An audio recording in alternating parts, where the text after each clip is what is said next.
Hello everyone. Welcome to my channel Eternal Philosophia. So today we are going to discuss about binary hypothesis by H.N. Russell. And this video is going to be helpful for UPSC students and geography students who are preparing for GS. So let's get started. पहले तो हम introduction देखते हैं। जो H N Russell थे वो American astronomer थे। ठीक है। इन्होंने बाइनरी स्टार हाइपोथेसिस propound किया था। कौन से ईयर में? 1937 में। इन्होंने कुछ रिमूव किए थे शॉर्टकम्स जो कि हमने टाइडल हाइपोथेसिस में बात किया था ऑफ सर जेम्स। ठीक है। जो सर थे उन्होंने ओपिनियन किया था, यानी कि उन्होंने ओपिनियन दिया था that there were two stars, दो स्टार्स थे जो कि प्रिमिटिव सन के पास में थे इन द यूनिवर्स। और बिगिनिंग में क्या हो रहा था कि जो कंपेनियन स्टार था वो रिवॉल्व हो रहा था अराउंड प्रिमिटिव सन, यानी कि यहाँ प्रिमिटिव सन है और कंपेनियन स्टार रिवॉल्व हो रहा था। ठीक है। बाद में क्या हुआ कि एक जयान स्टार आया, उसका नाम क्या रखा गया? Approaching star. और वो कंपेनियन स्टार के पास आया, पर जो डायरेक्शन था रिवॉल्विंग का ऑफ अप्रोचिंग स्टार वो कैसा था? अपोजिट में था। ठीक है, to that of companion star. और इसका मतलब ये हुआ कि जो अप्रोचिंग स्टार था might have been at a far greater distance from the primitive sun, यानी कि जो अप्रोचिंग स्टार होगा वो सन से काफी दूर में होगा। ठीक है। thus would have been no effect of tidal force of giant approaching star on the primitive sun, यानी कि जो अप्रोचिंग स्टार है, जो टाइडल फोर्स होगा अप्रोचिंग स्टार का वो सन पे काम नहीं करेगा। ठीक है।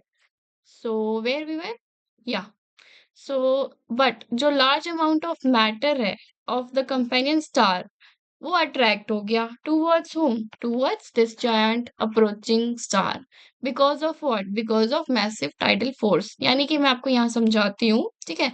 ये आपका प्रिमिटिव सन हो गया, ये कंपेनियन स्टार हो गया, ये पहले से ही रिवॉल्व कर रहा था सन के अराउंड। एक बड़ा सा जायंट स्टार आता है। ठीक है। जो इस कंपेनियन स्टार से बड़ा था और इसका जो डिस्टेंस है सन और ये अप्रोचिंग स्टार का जो डिस्टेंस है वो काफी दूर है, जिसकी वजह से जो इसका टाइडल फोर्स है सन पे काम नहीं कर रहा था। ठीक है। ये दोनों ही अपोजिट डायरेक्शन में रिवॉल्व कर रहे थे। अगर कंपेनियन स्टार जो है वो एंटी क्लॉकवाइज रिवॉल्व कर रहा था और ये जो अप्रोचिंग स्टार है वो क्लॉकवाइज रिवॉल्व कर रहा था। पर जो इसका टाइडल फोर्स है वो किस पे काम कर गया? इसका जो टाइडल फोर्स है वो कंपेनियन स्टार पे काम कर गया। एक ऐसा टाइम आया कि ये दोनों स्टार सामने आए। ठीक है। तब क्या हुआ कि जो बड़ा वाला स्टार है उसने कंपेनियन स्टार में से कुछ मैटर्स जो है अपनी ओर इजेक्ट कर लिए थ्रू टाइडल फोर्स। और जो वो रिवॉल्व कर रहे थे वो ऐसे एंगुलर मोमेंटम में रिवॉल्व कर रहे थे। बताऊं क्यों? क्योंकि जो कंपेनियन स्टार था उसका जो फोर्स था वो इस साइड जा रहा था। ठीक है। और जो अप्रोचिंग स्टार था वो इस साइड जा रहा था, तो जो इसका एंगुलर मोमेंटम जो है यहाँ पे फॉर्म हो गया। तो यहाँ पे एक प्रॉब्लम सॉल्व हो गई, the theory that angular momentum, कि हमारा जो प्लैनेट्स है वो एंगुलर मोमेंटम में कैसे रिवॉल्व हो रहा है। Okay, this was the reason. उसके बाद क्या हुआ, जब ये जायंट अप्रोचिंग स्टार सामने आया कंपेनियन स्टार के, तो लार्ज अमाउंट ऑफ मैटर जो है उसने इजेक्ट कर लिया। From whom? From this companion star, due to this maximum gravitational force जो कि एक्सर्ट किया by this giant approaching star. ठीक है। तो जो ग्रेविटेशनल फोर्स था उसकी वजह से क्या हुआ, ये कंपेनियन स्टार में से कुछ मैटर्स जो है इजेक्ट कर लिए गए थे by this giant approaching star. और जो इजेक्टेड मैटर था वो स्टार्ट होने लगा रिवॉल्व होने में in the direction of giant approaching star, जो कि यहाँ पे इस डायरेक्शन में आने लगा था जायंट अप्रोचिंग स्टार के। और thus the opposite of the direction of revolving of companion star। और यहाँ पे क्या हो रहा था कि जो स्टार इस साइड जा रहा था जायंट स्टार, कंपेनियन स्टार इस साइड जा रहा था, तो इसका रिवॉल्वमेंट ऐसे एंगुलर मोमेंटम में होने लगा। ठीक है।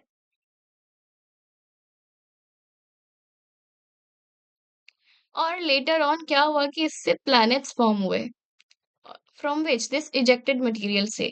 ठीक है। और in the beginning we have seen कि जो प्लैनेट्स थे वो काफी नियर थे टू ईच अदर, एक दूसरे के काफी सामने थे।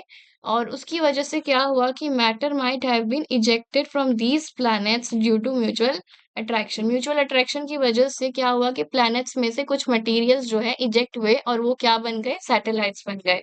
ठीक है, might have been formed from these matters. And if we talk about this criticism of binary star hypothesis of Russell, let's see what are the criticism. So ये जो थियरी है इसने सॉल्व किया था about the planets distance from the sun, and जो हमारा सन है और जो हमारे प्लैनेट्स हैं, ठीक है, तो जो सन और प्लैनेट के बीच का जो डिस्टेंस है उसको सॉल्व कर दिया था, ठीक है, and which was not clear in previous theory, जो कि previous theories में clear नहीं था. Also explain the planetary system large angular momentum, कि ये angular momentum क्यों ऐसे फॉर्म होने लगा था, ठीक है, हमने ऊपर देखा. So however कुछ few flaws हैं in this theory. Let's see, ठीक है. So पहला है कि after the planet of the solar system were formed from the expelled materials of the sun's companion, जो रसल है वो एक्सप्लेन नहीं कर पाया कि जो रिमेनिंग कंपोनेंट था कंपेनियन स्टार का वो क्यों खत्म हो गया, ठीक है. जस्ट लाइक कि ये कंपेनियन स्टार था, इसमें से कुछ मटेरियल जो है इजेक्ट हो गए थे, ठीक है, तो बाकी जो बचा हुआ कंपेनियन स्टार था वो कहाँ चला गया, वो कहाँ खत्म हो गया, तो इसको रसल जो एक्सप्लेन नहीं कर पाए थे, ठीक है. Now second one is this, जो रसल है वो एड्रेस नहीं कर पाए थे इशू. कौन सा issue? Issue of the sun's companion being freed from the sun's gravitational control.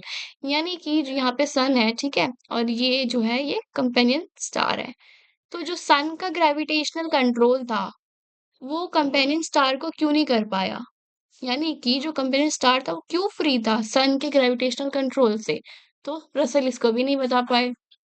And the third one is like it was unclear how the companion star was affected, यानी कि उसको force किया गया था. How the filament from which the planets were formed ejected from the sun's companion uh, companion remained within the sun's gravitational control.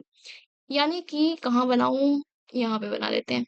ये सन है, ठीक है, और ये कंपेनियन स्टार है, और इसके पीछे जो है हमारा अप्रोचिंग स्टार था, और यहाँ पे जो हमारे मैटर्स जो है इजेक्ट हुए थे वो सन के ग्रेविटेशनल कंट्रोल से क्यों चल रहे हैं, यानी कि सन का ग्रेविटेशनल कंट्रोल कैसे आया यहाँ पे.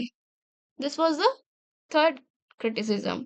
Okay, and the fourth one is कि जो क्वेश्चन है how the planets are currently space remained unsolved, यानी कि हमारे जो प्लैनेट्स हैं उनका जो पोजीशन है वो जो हम करेंटली अभी देखते हैं वो कैसे पोजीशन हुए, ठीक है, ये जो क्वेश्चन है अभी तक रिजॉल्व नहीं हो पाया. So these were the criticism that we have seen in binary hypothesis that was given by Russell. So thank you everyone for watching my video. If you feel that my videos are helpful for you, please do subscribe, like and comment, and do not forget to press the bell icon for getting the notifications for the new videos.